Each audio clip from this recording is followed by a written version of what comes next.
যুদ্ধ নিয়ে যখন কথা হয় সবার নজর থাকে সামরিক দিকে, কিন্তু এর আড়ালে যে একটা বিশাল অর্থনৈতিক ওলটপালট ঘটে যাচ্ছে সেটা নিয়ে খুব কমই কথা হচ্ছে। আজকের এই আলোচনায় আমরা দেখব সামরিক খবরের বাইরে গিয়ে কিভাবে এই সংঘাতটা পুরো বিশ্ব অর্থনীতিকে নতুন করে সাজিয়ে দিচ্ছে।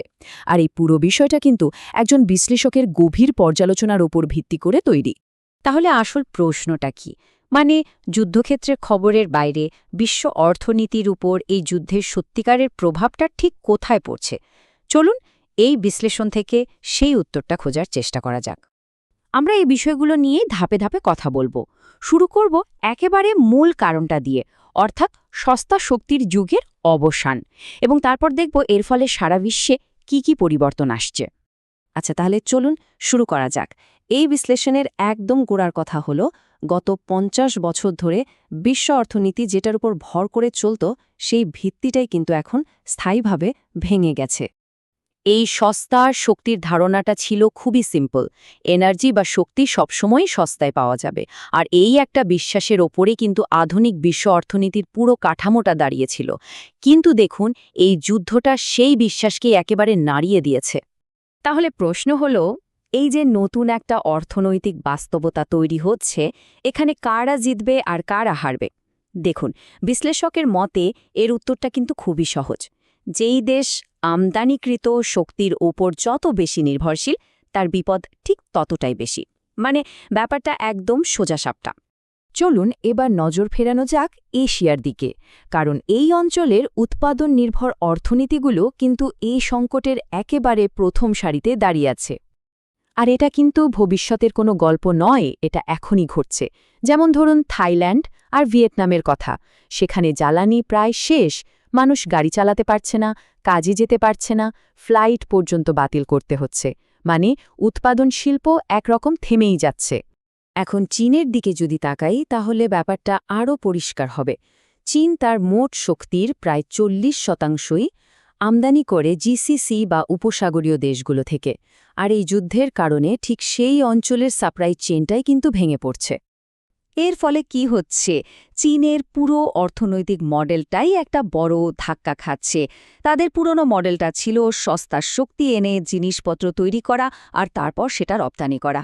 আবার তারা যে একটা নতুন ভোক্তা নির্ভর অর্থনীতির দিকে এগুতে চাইছে, সেটাও ঠিকমতো কাজ করছে না, কারণ মানুষ ভবিষ্যতের কথা ভেবে টাকা খরচ করার বদলে জমিয়ে রাখছে।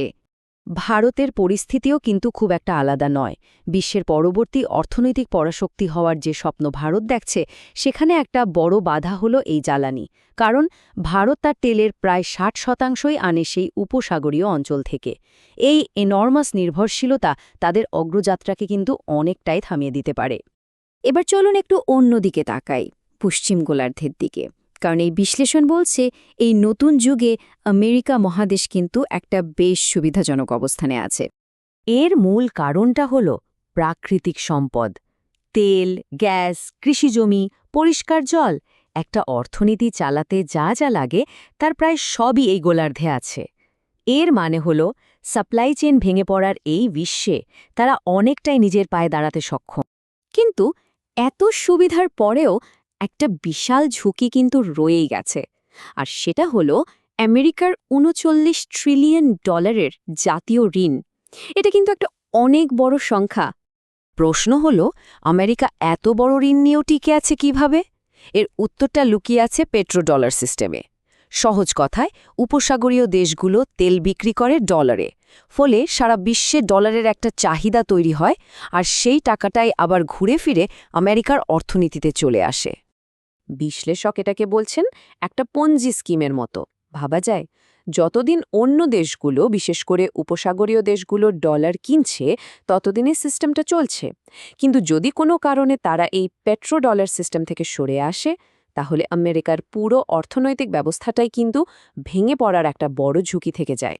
এবার আসা যাক সেই সব দেশ আর অঞ্চলের কথায়, যাদের ওপর এই যুদ্ধের অর্থনৈতিক প্রভাবটা হয়তো সবচেয়ে ভয়ঙ্কর হতে চলেছে। এই তালিকার প্রথমেই আসছে আফ্রিকার নাম, কারণ খাদ্য আর জ্বালানির সাপ্লাই চেইন যখন ভাঙে সেই ধাক্কাটা সামলানোর মতো অর্থনৈতিক শক্তি আফ্রিকার নেই। বিশ্লেষকরা এমনও আশঙ্কা করছেন যে এর ফলে শুধু খাদ্যের দাম বাড়বে বা ঘাটতি হবে তাই নয়, বরং সত্যিকারের দুর্ভিক্ষ দেখা দিতে পারে।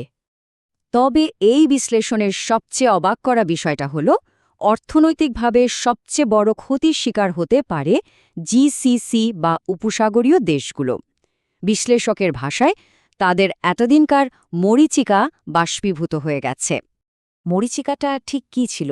মরুভূমির মাঝে এসি শহর, বড় বড় শপিং মল আর চকচকে ফিন্যান্সিয়াল সেন্টার তৈরি করে তারা নিরাপত্তা আর স্থিতিশীলতার একটা ধারণা তৈরি করেছিল। কিন্তু এই যুদ্ধ সেই ধারণাটাকে ভেঙে দিয়েছে। ধনী বিনিয়োগকারী আর বাসিন্দারা এখন আর নিজেদের নিরাপদ মনে করছে না, আর তারা ধীরে ধীরে সরে যেতে শুরু করেছে। তো শেষ পর্যন্ত আমরা কি দেখতে পাচ্ছি? এটা শুধু কিছু অর্থনৈতিক সংকট নয়, বরং আমরা পুরো বিশ্ব অর্থনীতির একটা মৌলিক পুনর্গঠন বা নতুন মেরুকরণের সাক্ষী হচ্ছি। গত ৫০ বছর ধরে দুনিয়াটা একটা খুব সাধারণ নিয়মে চলেছে। পশ্চিমারা ভোগ করেছে আর পূর্বের দেশগুলো উৎপাদন করেছে। আর এই পুরো সিস্টেমটাকে সচল রেখেছে উপসাগরীয় অঞ্চলের সস্তা জ্বালানি। কিন্তু এই যুদ্ধটা এক ধাক্কায় এই ব্যবস্থার প্রত্যেকটা অংশকে ভেঙে চুরমার করে দিচ্ছে। তাহলে এই নতুন পৃথিবীতে সফল হবে কারা? বিশ্লেষকের মতে উত্তরটা খুব পরিষ্কার। সেই সব দেশই টিকে থাকবে আর এগোবে যাদের নিজেদের সম্পদ, নিজেদের শক্তি আর নিজেদের খাদ্য আছে। আমদানির ওপর নির্ভরশীল দেশগুলোকে হয়তো এক কঠিন বাস্তবতার মুখোমুখি হতে হবে। এই পরিবর্তনটা কিন্তু আর ভবিষ্যতের কোনো বিষয় নয়, এটা ইতিমধ্যেই শুরু হয়ে গেছে।